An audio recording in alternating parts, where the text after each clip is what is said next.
Students, welcome to my YouTube channel. आज हम bill of exchange का नेक्स्ट टॉपिक पढ़ेंगे। पिछले वीडियो के अंदर आपने बिल ऑफ एक्सचेंज की पूरी थ्योरी पढ़ी, जिसमें आपने बिल ऑफ एक्सचेंज के बारे में काफी कुछ जो नॉलेज है वो एक्वायर कर लिया है। आज हम प्रोमिसरी नोट के बारे में पढ़ेंगे। आप सभी जानते हैं कि साख पत्रों को 3 भागों में बांटा जाता है, जिसमें सबसे पहला आपका बिल ऑफ एक्सचेंज था, नंबर 2 प्रोमिसरी नोट और नंबर 3 जो है हुंडी। तो अगर बात करें आपकी what do mean by bill of exchange, इसके बारे में आपने पिछली वीडियो के अंदर पढ़ लिया। आज हम पढ़ेंगे what do mean bye promissory note और हुंडी के बारे में पढ़ेंगे। प्रोमिसरी नोट के फीचर्स पढ़ेंगे, पार्टीज ऑफ प्रोमिसरी नोट पढ़ेंगे, अकाउंटिंग की एंट्री की क्या स्टेजेस हैं उसके बारे में पढ़ेंगे, डेट ऑफ मैच्योरिटी के बारे में पढ़ेंगे, terms of bill of exchange और डे ऑफ ग्रेस के बारे में पढ़ेंगे, और डेट ऑफ मैच्योरिटी को किस प्रकार से कैलकुलेट किया जाता है उस सारी चीजों के बारे में आप पढ़ेंगे। और उसके बाद अकाउंटिंग ट्रीटमेंट कैसे करते हैं बिल ऑफ एक्सचेंज की, बिल ऑफ बिल रिसीवेबल क्या होता है और बिल पेबल क्या होते हैं उसके बारे में आप डिटेल में पढ़ेंगे। तो बात अक्सर आती है कि what do mean bye promissory note. तो प्रोमिसरी नोट से आप क्या समझते हैं? आप सभी जानते हैं कि promissory note is a written promise made by the debtors to pay to the creditors a certain sum of money after a certain period। Indian negotiable instrument act के अनुसार ये कहा जाता है कि प्रोमिसरी नोट जिस व्यक्ति ने बिल का भुगतान करना होता है वह ये प्रॉमिस करता है कि एक निश्चित अवधि बीत जाने के बाद निश्चित राशि का भुगतान जिस व्यक्ति से उसने उधार में माल खरीदा है उस व्यक्ति को एक समय बीत जाने के बाद वह पेमेंट करेगा। इंडियन नेगोशिएबल इंस्ट्रूमेंट 1881 के अनुसार भी ये कहा गया है कि बिल को लिखने वाला ये प्रॉमिस करता है कि एक समय अवधि बीत जाने के बाद फिक्स्ड अमाउंट जो है उसका भुगतान मैं करूंगा। क्योंकि आप सभी जानते हैं कि प्रोमिसरी नोट जो होता है ये एक बिजनेस की लायबिलिटी होती है। लायबिलिटी मींस उस व्यक्ति विशेष के लिए कि जिस व्यक्ति ने इसका भुगतान करना होता है, तो वह प्रॉमिस करता है। और प्रोमिसरी नोट में जैसे बिल ऑफ एक्सचेंज का एक प्रोफॉर्मा है, प्रोमिसरी नोट में भी लेफ्ट हैंड साइड में जो बिल को लिखने वाला है वह पहले डेट लिखेगा, फिर वह किस स्थान पर उसने लिखा उसको लिखेगा, फिर इस साइड वह स्टैंप लगाएगा। स्टैंप पर जितना अमाउंट उसने पेमेंट करनी होती है, रेवेन्यू स्टैंप जिसको आप बोल सकते हैं, रिसिप्ट की जो स्टैंप होती है जो पोस्ट ऑफिस से मिलती है आपको, पिंक कलर की होती है थोड़ी, तो उस पर वह स्टैंप लगाता है और स्टैंप लगाने के बाद उस पर अमाउंट लिखता है और फिर लिखता है कि आई promise to pay a sum of rupees whatever amount 10,000 और 15,000 और 20,000 order a sum of rupees 20,000 after period of time जो भी होगा फॉर वैल्यू रिसीव्ड। इस प्रकार से लिखता है और नीचे फिर वह जिस कंपनी के नाम को प्रॉमिस करता है टू मैसर्स इस कंपनी को राइट हैंड साइड में अपनी स्टैंप लगाकर वह अपना साइन करता है। तो इस प्रकार से वह प्रोमिसरी नोट को लिखता है। प्रोमिसरी नोट में डेट लिखना भी अनिवार्य है और स्टैंप लगाना भी अनिवार्य है, ये इस बात का विशेष ध्यान रखें। और फॉर वैल्यू रिसीव्ड शब्द लिखना भी जरूरी है क्योंकि जिसके लिए उसने उस अमाउंट को लिखा है, और फिक्स्ड अमाउंट का लिखना भी जो है वो जरूरी है। तो अब बात आती है कि प्रोमिसरी नोट जो है उसकी फीचर्स क्या है, what are the characteristics, what are the attributes of promissory note. तो number 1, promissory note is a written document. Promissory note एक लिखित में होना चाहिए, it must be in written documents. Number 2, it is unconditional. तो ये कहा जाता है कि प्रोमिसरी नोट में किसी प्रकार की शर्त नहीं होती है, शर्त रहित होता है। नंबर 3 बात, इसमें प्रॉमिस किया जाता है कि आई प्रॉमिस टू पे, promise is made by debtor pay to the creditors a certain sum of rupees after some period of time or after on demand।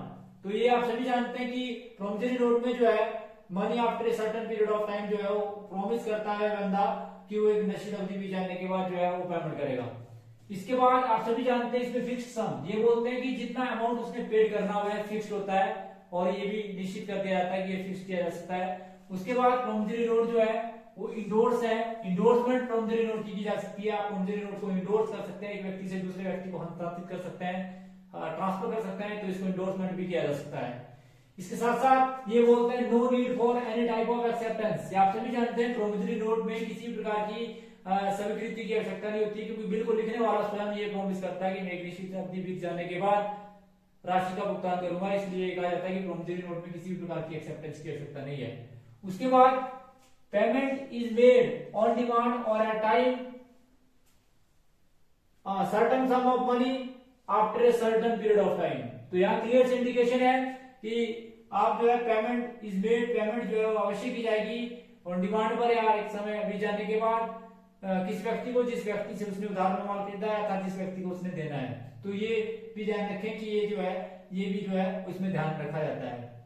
उसके बाद फीचर्स, आपने फीचर्स पढ़े आपने, जिसमें आपने सबसे पहला फीचर पढ़ा कि ये रिटर्न डॉक्यूमेंट है, ये अनकंडीशनल है, शर्त रहित है, इसमें प्रॉमिस किया जाता है, ये फिक्स्ड अमाउंट के लिए होता है और इसमें इसको इंडोर्स किया जा सकता है, इसको जो है इस पर किसी प्रकार की स्वीकृति की आवश्यकता नहीं होती है और इसमें जो है payment is made on demand और एट टाइम। तो ये इसकी कुछ फीचर्स थी। उसके बाद parties of promissory note. Bill of exchange में जैसे 3 पार्टी थी, प्रोमिसरी नोट में 2 पार्टी हैं, नंबर 1 ड्रायर और नंबर 2 पेई। ड्रायर कौन होता है? वे व्यक्ति जो बिल को लिखता है अर्थात जिसने भुगतान करना होता है, जो बिल का ऋणी होता है, डेटर्स होता है, और एक निश्चित अवधि बीत जाने के बाद जिसने राशि का भुगतान करने का जो है वो प्रॉमिस किया होता है, उसे आप ड्रायर की संज्ञा देते हैं। और पेई वह व्यक्ति होता है जिसको बिल की राशि का भुगतान प्राप्त होना होता है, उसे आप प्राप्तकर्ता कहते हैं, पेई कहते हैं। तो इसमें 2 पार्टी होती है बिल और प्रोमिसरी नोट में, ड्रायर और पेई। ड्रायर और पेई जो है वो 2 पार्टी होती है। उसके बाद व्हाट डू मीन बाय हुंडी। आप हुंडी से आप क्या समझते हैं? आप सभी जानते हैं कि बिल ऑफ एक्सचेंज की तरह ये प्रपत्र होता है, साक्ष्य होता है।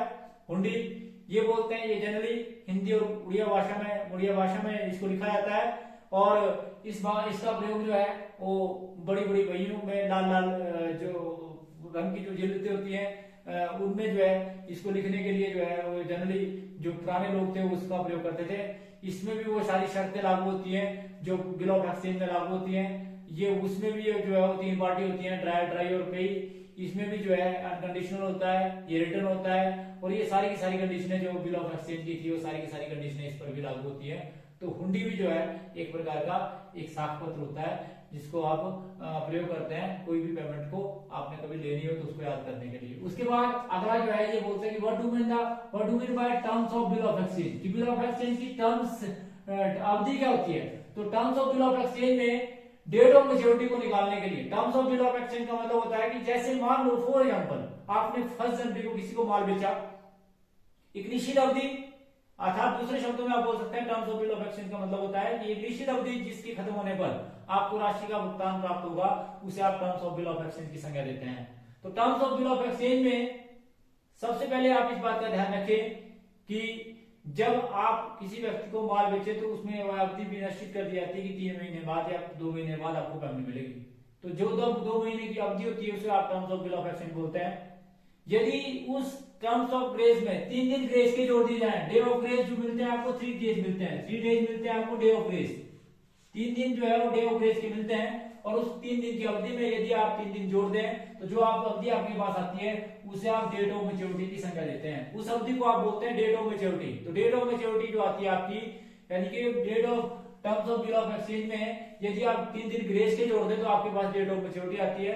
कि जैसे मान लो फॉर एग्जांपल आपने राम को माल बेचा और आपने उस पर 3 महीने का बिल लिखा, तो जो डेट ऑफ मैच्योरिटी आएगी, आपने 1 जनवरी को माल बेचा तो इसका मतलब है 3 अप्रैल को जो है जो आपकी आएगी वो डेट ऑफ मैच्योरिटी आएगी, क्योंकि उस अवधि 3 महीने के बाद 3 दिन ग्रेस के जोड़ने के बाद 3 अप्रैल जो आएगा वो आपकी डेट ऑफ मैच्योरिटी होगी। सॉरी 4 अप्रैल आएगा, क्योंकि 3 दिन का मतलब होता है कि 3 दिन ग्रेस। 1 अप्रैल आपकी डेट ऑफ बिल की ड्यू डेट आएगी और ड्यू डेट में यदि 3 दिन के ग्रेस के जोड़ दिए जाए तो 4 अप्रैल जो आपका वो डेट ऑफ मैच्योरिटी आएगी। तो इस प्रकार से डेट ऑफ मैच्योरिटी निकालने के लिए जो आप 3 दिन ग्रेस के जोड़ते हैं। जब आप डेट ऑफ मैच्योरिटी निकालते हैं तो आप किन किन बातों को ध्यान में रखेंगे, तो ये बात आपका सबसे इंपॉर्टेंट है। तो सबसे पहले तो आप ये ध्यान रखें कि महीना कितने का जाता है, 29 का, 28 का, 29 का, 30 का या 31 का। क्योंकि 28 का महीना तो फरवरी जाते हैं जनरली, परंतु लीप ईयर में 29 का जाता है, फिर 30 और 31 के महीने जाते हैं। 4 महीने आपके 30 के जाते हैं और जो आपके 6 महीने वो जनरली जो है 7 महीने जो आपके जाते हैं वो 31 के जाते हैं। जैसे आपको पता होना चाहिए कि आपका जनवरी 31 का जाता है, फिर फरवरी 28 और 29 का जाता है, फिर मार्च जो है आपका 31 का जाता है, फिर अप्रैल जो है आपका 30 का जाता है, फिर मई जो आपका फिर 31 का जाता है, फिर जून जो आपका 30 का जाता है और जुलाई और अगस्त 31 का जाता है, अगस्त सितंबर आपका 30 का जाता है। फिर इसी प्रकार से अक्टूबर जो आपका वो 31 का जाता है, फिर नवंबर आपका 30 का जाता है और फिर दिसंबर आपका 31 का जाता है। तो इस बार इस प्रकार से आप ध्यान रखेंगे कि कौन सा महीना कितने का जाता है। और लीप ईयर जो है वो जनवरी 29 का फरवरी जाता है, अदरवाइज फरवरी जो है 28 का जाता है। तो सबसे पहले तो आप ये ध्यान रखें कि महीना कितने का जाता है, 28, 29, 30 या 31 का। उसके बाद नंबर 2 बात, तो बड़ी इंपॉर्टेंट बात है कि अगर डेट ऑफ मैच्योरिटी को संडे आता है या गस्टेड हॉलीडे आता है तो जो बिल की पेमेंट है वो एक दिन पहले की जाएगी। कि मान लो फॉर एग्जांपल आपने 4 अप्रैल जो है ड्यू डे आपकी डेट ऑफ पेमेंट की आई, तो आपने क्या करना है उसमें डेट ऑफ मैच्योरिटी की डेट में एक दिन पहले पेमेंट करनी है, 3 अप्रैल को आपको पेमेंट करनी पड़ेगी। जैसे फॉर एग्जांपल दिवाली आपको पता गस्टेड हॉलीडे एक दिन पहले पेमेंट करनी पड़ेगी। इसी प्रकार से यदि कोई आपका गस्टेड हॉलीडे जैसे 15 अगस्त है, गांधी जयंती है, छुट्टी है, तो आपको पता है एक दिन पहले पेमेंट करनी पड़ेगी। और यदि आपकी डेट ऑफ मैच्योरिटी में 3 दिन grace date of due date में 3 दिन ग्रेस जोड़ने के बाद यदि अचानक इमरजेंसी हॉलीडे आ जाता है तो इमरजेंसी हॉलीडे की स्थिति में आपको एक दिन के बाद पेमेंट करनी है। यदि मान लो फॉर एग्जांपल 4 अप्रैल को आपने डेट ऑफ मैच्योरिटी थी, डेट ऑफ मैच्योरिटी थी जिसमें आपने पेमेंट करनी थी, परंतु यदि उस दिन जो है किसी कारणवश अवकाश हो जाता है, अचानक छुट्टी हो जाती है, किसी राष्ट्रीय नेता का निधन हो जाता है या अशोक व्यक्त करते हैं, तो इस प्रकार की कंडीशन में अगले दिन जो है उससे अगले दिन जैसे ही वो आपका होगा उसके दिन जो है उस दिन जो है वो बिल की पेमेंट की जाएगी। तो इस बात का भी आप विशेष ध्यान रखें। तो ये आपके बात ध्यान रखनी है कि सबसे पहले तो आपने ध्यान रखनी है कि महीना कितने का जाता है, 28, 29, 30 या 31 का। नंबर 2 बात आपने ध्यान रखनी है यदि सार्वजनिक अवकाश या गस्टेड हॉलीडे तो एक दिन पहले, और यदि सार्वजनिक अवकाश या गस्टेड हॉलीडे नहीं है बल्कि इमरजेंसी हॉलीडे आया तो इमरजेंसी हॉलीडे के दिन के कारण एक दिन बाद जो है वो पेमेंट की जाएगी। तो इस प्रकार से ये ध्यान रखें आपकी ये सारी बातें जो है आपने ध्यान रखनी है जब आप बिल ऑफ एक्सचेंज का क्वेश्चन करेंगे। तो ये था कि आपका कि what are the points you will remember while you are calculating date of maturity. तो जब आप डेट ऑफ मैच्योरिटी को कैलकुलेट करेंगे तो किन किन बातों को ध्यान में रखेंगे। उसके बाद आप सभी जानते हैं कि accounting for bill of exchange, कि accounting for bill of exchange कैसे की जाती है। तो हम उस कंडीशन में सबसे पहले आपको बताना चाहिए कि what do mean by bill receivable और what do mean by bills payable. तो बिलों की वह राशि जो आपको प्राप्त होनी है उसे आप बिल रिसीवेबल बोलते हैं, और बिलों की वह राशि जिसका आपने भुगतान करना होता है वो बिल्स पेबल होता है। बिल आपको रिसीव होते हैं, यदि कोई व्यक्ति उधार में माल बेचता है तो वह व्यक्ति कैश में ना देकर बिल उससे रिसीव होता है तो उसको आप बिल रिसीवेबल बोलते हैं, और उसकी राशि आपको प्राप्त होनी होती है। और बिलों की वह राशि जिसका आपने भुगतान करना होता है उसे आप बिल्स पेबल की संज्ञा देते हैं। बिल्स पेबल बिजनेस की करंट लायबिलिटी और बिल रिसीवेबल बिजनेस का करंट एसेट है, इस बात का विशेष ध्यान रखें। फिर आपके पास 4 केसेस होते हैं। पहली केस होता है when the bill is retained by the dryer till the date of maturity, कि जब बिल का ड्रायर ने डेट ऑफ मैच्योरिटी को बिल को अपने पास रखा कि मान लो 3 महीने तक जो है वो डेट ऑफ मैच्योरिटी, 3 महीने के बाद डेट ऑफ मैच्योरिटी आएगी तो 3 महीने तक वो बिल को अपने पास रखेगा, और जब डेट ऑफ मैच्योरिटी आएगी तो जिस बंदे ने बिल को स्वीकार किया उसके सामने उसको प्रस्तुत करेगा और वह पेमेंट प्राप्त करेगा। तो इसको बोलते हैं कि when the bill is retained till the date of maturity by dryer। उसके बाद दूसरी कंडीशन है when the bill is discounted by dryer from the bank before due date, कि अगर ड्यू डेट से पहले जो है वो बंदे ने जो है वो बैंक से बिल को ड्रा करवा लिया, कैश करवा लिया, तो उसको बोलते हैं when the bill is discounted from the bank before due date, कि ड्यू डेट से पहले आपने बिल को जो है क्या कर लिया, बैंक से डिस्काउंट कर लिया। तो ऐसी कंडीशन को बोलते हैं when the bill is discounted from the bank before due date, कि अगर आप ड्यू डेट से पहले जो है बैंक से बिल को डिस्काउंट कर लेते हैं तो इस कंडीशन में जो है वो क्या एंट्री की जाएगी। उस कंडीशन में आप सभी जानते हैं कि आप जो है माल को बेचेंगे और आप बैंक के पास जाएंगे, बैंक आपको पेमेंट देगा, उसके बदले में आपसे डिस्काउंट काटेगा, और ऐसी कंडीशन के अंदर क्या एंट्री की जाएगी वो आपको बताई जाएगी। तो इसका मतलब है कि व्हेन द बिल, दूसरी कंडीशन आपके पास है कि when the bill is discounted from the bank before due date, तो क्या एंट्री कर दी जाएगी।